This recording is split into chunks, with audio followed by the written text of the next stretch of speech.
Kahapon kami dumating sa Perpsans. Pili ni Tia Polly na iabot ko mismo kay Tia Sally ang ipinadala niyang papeles at yun ang ginawa ko. Inanyayahan kami ni Tia Sally na tumigil muna doon ng ilang araw.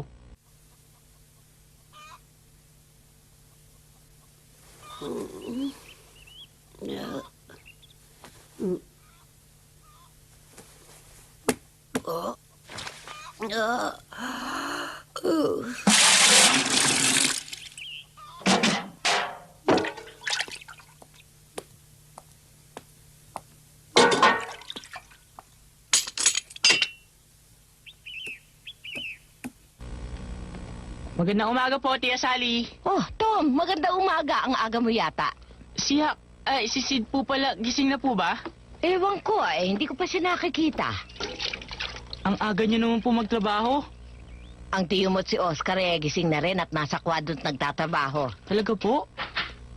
Tom, ang aga mong gumising.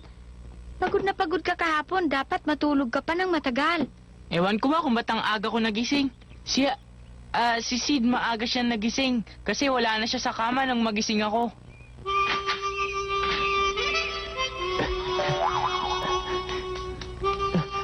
Hoy Sid! Sid! Sid! Sid! Sid, nasan ka? Hak na Sid, nasan ka ba? Huh? Hak, ano ginagawa mo riyan? Ba't nandiyan ka? Hoy, Hak na Sid! Natutulog pa ako. Ba't diyan ka natulog? Mas masarap ang tulog ko dito kaysa doon sa kama. Hindi pa ako sanay. Eh di kagabi ka pa pala nakahiga dyan? Oo, lumipat ako dito. Pagkahiga mo pa lang, nakatulog ka na kaagad. Eh, hindi naman ako makatulog, kaya tumayo ko at pumunta sa banyo. Ang sarap nga ng tulugan dun eh. Liga na, bumaba ka na dito. Sige. Ang aga magising ng pamilya nila. Gising na sila. Tom! Ayos ka pa ba? Ayos lang ako, ayos lang. Ano ba yung kabalang sinakyan mo dyan? Teka, hindi ko na alam. Hindi ko masabi. Magkakamukha kasi yung mga kabahay dito eh. Hindi, ang alam nyo tulad din ng tao, iba-iba ang mukha ng mga kabayo. Magandang umaga po, Tia Silas. Magandang umaga po! Magandang umaga naman. Nakikilala po niyo ang bawat kabayo? Oo, syempre naman alam ko. Ang kabayong kulay tsokolate na yan ang sinakyan ni Tom kahapon. Ha? Ito nga, ikaw yun di ba? Salamat sa'yo Natututuloy ako mga bahay ng dahil sa'yo. Napabuti rin ang nangyari kahapon, natutong mga bayo si Tom. O ikaw, Sid, marunong ka bang mga bayo? Gusto mo bang matutong mga bayo? Sid, kung marunong ka daw mga bayo. Ano? Hindi pa po marunong si Sid mga bayo, di ba Sid? Oo! Ako nga si Sid! Inaantok pa yata itong kapatid mong si Sid, Tom. Opo nga.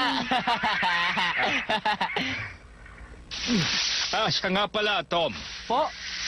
Ang sabi mo, yung kabayo mo at ang puting kabayo ay nagkuskusa ng ilong kahapon, hindi ba? Opo. Kung ganoon, maaari naming mahuli ang puting kabayo dahil doon. Bakit naman po? Alam mo, isang buwan na naming araw-araw na hinahabol ang puting kabayo ni Oscar. Ngunit, napakabilis niya at mailap. Alam niyo bang gusto rin siyang mahuli ng mga Indian? Hindi lang kami ang naghahangad sa kabayong yon. Narinig ko po rin yun kahapon. Talagang hinahangad kong mahuli yon. Kung mapapaamo ko ang kabayong yon, may pagbibili ko siya sa mataas na halaga. Ang totoo ayaw ko sanang ipagpili dahil gusto kong ariin na lang siya. Ngunit nangangailangan kami ng pera. Kaya pinagsisikapan ko siyang mahuli. Pero sabi po nyo, maaari nyo siyang mahuli. Paano po? Madali lang yon. Huh? Maaari nating gamitin ang kabayong sinakyan mo bilang pain. Ang kabayong puti ay kasama din ng ibang kabayong maamo. Hindi pala siya nag-iisa doon sa parang. Kasamahan din po pala siya dati ng mga kabayo dito. Oo, gano'n na nga. Dati noon ay magkakasama sila. Ganito, Tom, itatali mo ang kabayong sinakyan mo doon sa pinagkakitaan mo ng kabayong puti. Magtatago naman kami at mag-aabang.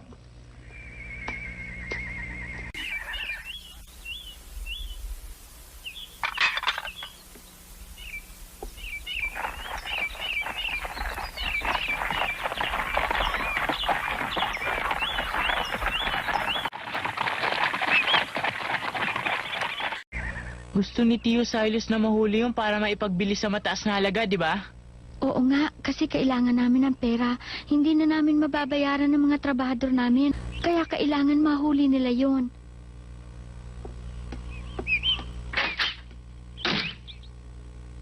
Oh. Inay! Alis kayo. Ako na lang po ang bahala dyan. Ay, salamat sa iyo. Isama niyo na po si Joe para magmaneho para hindi kayo mapagod pagpunta sa bayan. Oo, mabuti pa nga. Benny, Po, Inay? huwag ka mag-alala. Kaya kung maayos natin ang lahat, siguradong pautangin tayo ng malaking halaga ng bangko dahil dito sa mga mahalagang papeles na dala ni Tom sa atin. Sana nga po, Inay, pautangin tayo ng bangko. Siya, magpapalit na ako.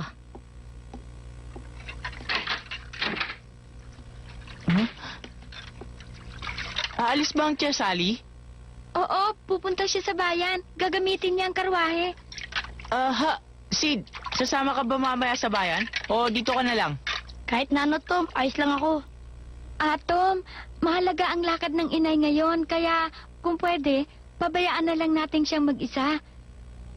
Oo, sige ba? Walang magandang tanawin dito sa amin, pero doon sa di kalayuan ay may magandang burol. Kailangan lang mga bayo para makarating doon. Sid, marunong ka na ba mga bayo?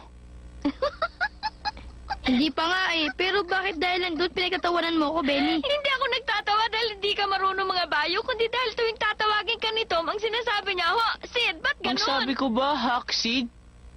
Oo, laging ganon. Talaga? Ang sabi ko, Sid hindi naman Hak eh. Di ba, Hak? Sid? Kita mo? Oo nga, no. Di ko alam kung kailan ko nakasanayan yun. Nung nasa amin naman kami, hindi ako ganun. Di ba, Sid? Teka nga muna sandali. Talaga bang magkapatid kayong dalawa, ha, Tom? Bakit naman? Dahil malayo ang pagkakaiba ninyong dalawa. Tingnan nyo, hindi kayo magkamuka. Hindi ba? Teka, may lihim ba kayong tinatago sa akin? Wala. Walang ganun. Sige, magsasanay na ako mga bayo. Ako rin. Alam ko na. Ako rin. Na magkapatid nga kayo, pero magkaiba ang tatay ninyo. Ganun ba? Oo, Benny. Ang galing mo naman manghula. Naisip ko lang. Sid, sabihin mo nga sa akin kung anong klase ang tatay mo. Ang tatay ko yung manginginom at mandarambong pa. Kawawa ka naman, pero patay na siya, no? Sana nga ganun ang mangyari. Anong ibig mong sabihin? Hindi kita maintindihan. Hindi ba sabi mo patay na siya? Kasi bigla na lang siyang nawala. Hindi na siya makita. Nawawala lang pala eh. Tama ho. Ikaw naman, Tom. Ikwento mo naman ang tungkol sa tatay mo. Tapos siya sa pag-aaral. Mahal na mahal niya ako at madalas siyang nakatawa. Ang bait niyang tatay sa akin. Ngunit pagkatapos masilang si Sid, kumalat ang tipo sa amin. Nagkasakit siya at namatay. Kawawa ka rin pala. Teka, may hindi tama. Ang sabi mo namatay ang tatay mo pagkapanganak kay Sid. Hindi ba, Tom? Oo, ganun nga. Di iisa pala ang tatay niyo ni Sid. Bakit sabi mo kanina magkaiba kayo ng tatay? Naguguluhan na yata ako. Sinabi ko ba yun? Tama. Iba nga pala ang tatay ko sa tatay ni Sid, di ba? Di ba, Sid? Oo, magkaiba. Talaga magkaiba. Ang ibig mong sabihin namatay ang tatay mo, Tom, pagkapanganak kay Sid. Ganon ba yun? Oo, ganito yun eh. Ang tatay ko, hiniwalay ng nanay ko pagpanganak sa akin. Tapos, nagpakasal ang nanay ko sa tatay ni Sid. At pagkatapos, ipinanganak si Sid. Nawala naman ang tatay niya. Kaya magkapatid kami na ibang mga tatay. Magulo nga pero naiintindihan mo, no? Ito lang ang tatandaan mo. Magkaibang tatay namin ni Sid. Ano, ayos ba ang story namin? Di ba Sid, nasa ka? Nasa ka na? Ganon ba yun? Saan naman kaya nagpunta ni si Sid? Sid! Teka, magulo. Hak! Hintay! Hak! Hak, hintay! Ayoko na. Ayoko na silang dayain. Hak, huwag ka sanang ganyan. Kailangang ipilit natin sa kanilang ikaw si Sid. Hindi naman ako kasing galing mo magsinungaling. Ano? Hindi ako ganun. Hindi ako magaling magsinungaling. Huwag mo sasabihin sa akin yung mga ganyan, Hak. Ang husay-husay mo dun eh. Parang sinasabi mo na talagang sinungaling ako, Oo, ganun nga. Sinungaling ka. Hak! Bawiin mo yun! Tom naman. Sinabi mong sinungaling ako. Huwag ka magbiro. Oo na, Tom. Sige, hindi ka sinungaling.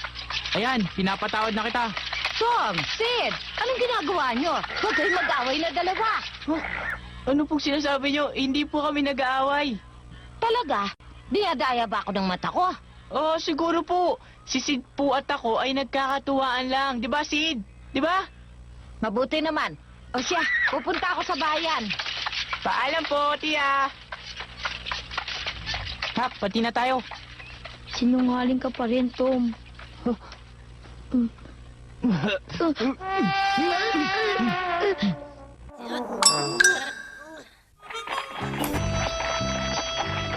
Marunong ka na, Tom! Kahapon talagang mabilis ang takbo ko. Ngayon, sobrang bagal naman. Iba kahapon, iba ngayon. O sige, subukin mo ngayong bilisan.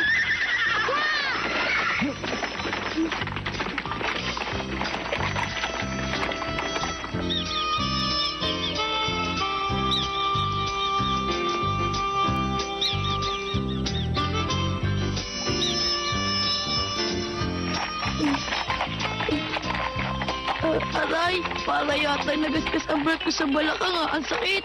Pero marunong ka na, ah. Ikaw din naman eh. Mga bayo ulit tayo bukas, ah. Oo.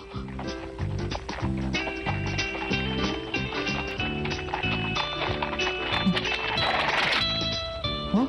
Tingnan mo, parang karwahe ni Tia Sally yun, ah. Parang yun nga. Halika, habulin natin at lampasan natin. Sige. Yeah!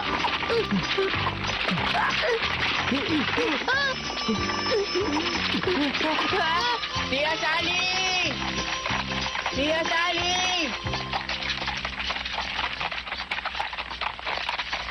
Tia Sally! Tia Sally! Tia Sally! Aba. Tom, Sid, magagaling na kayo mga bayo ngayon ah. Nagulat po ba kayo? Tinuruan po kasi kami mabuti ni Benny. Siya nga ba? Galing nga pala ako sa bayan at naghulog ako ng sulat kay Polly. Sulat po?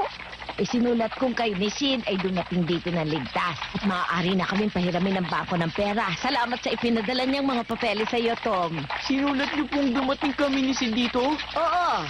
Ano? Tia, babalik po kami agad. O bilisan ninyo. Malapit na tayo maghapunan.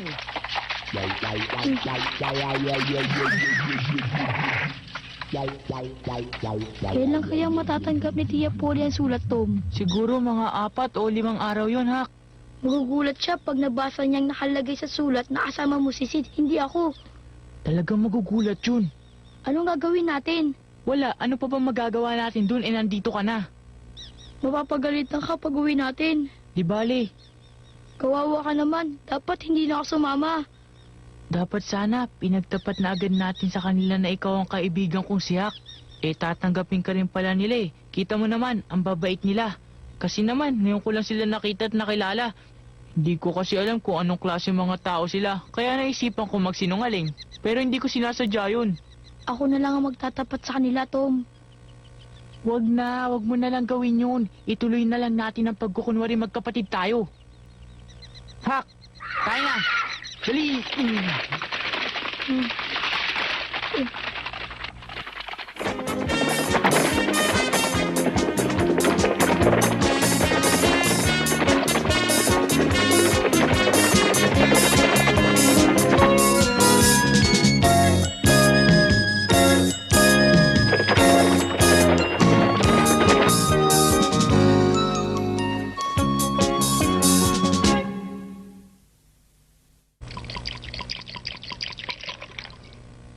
Natitiyak ko mahuhuli ko na rin yung bukas. Lumapit si Kidlat sa amin kanina.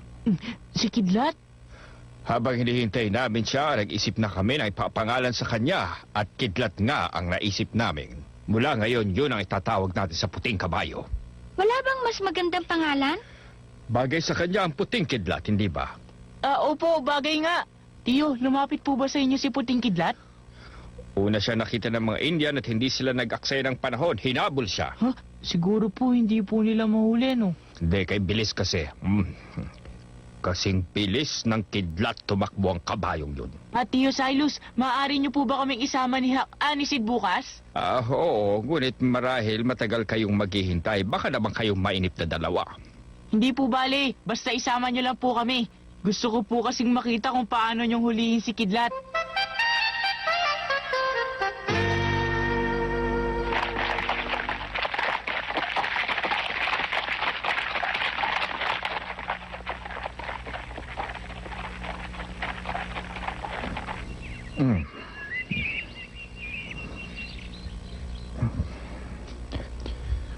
Tom, sigurado ka bang dito po nakita si Kidlat doon? Opo, natatandaan ko po ang punong yan po yun. Kung ganoon, magtatago tayo doon sa likod doon. Ah,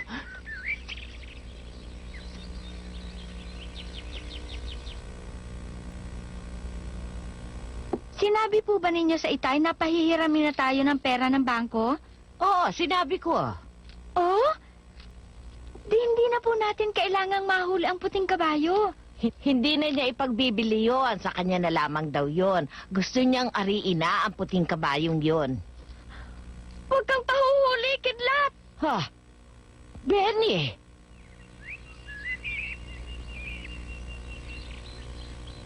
Panoorin niyo mabuti, asintayin ko yung malit na sanga nandun.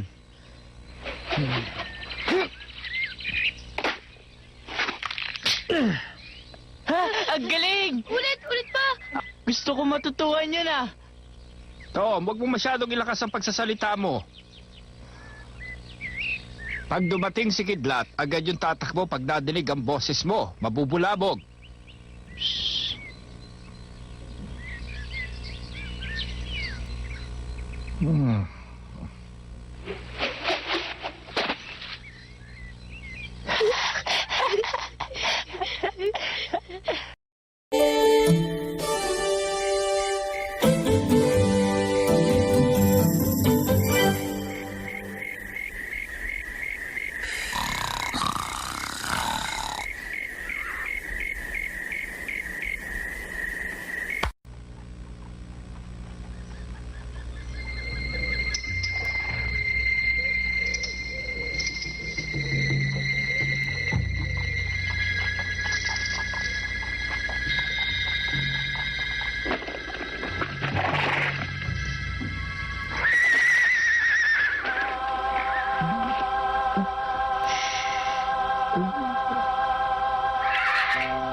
Nasaan ang tiyo mo? Shh! May nakikita ka ba? Tumahimik ka, Hak.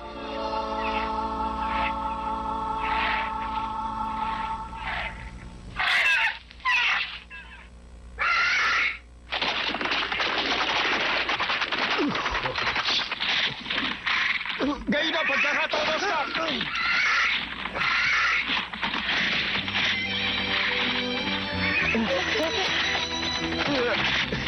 Huli na natin!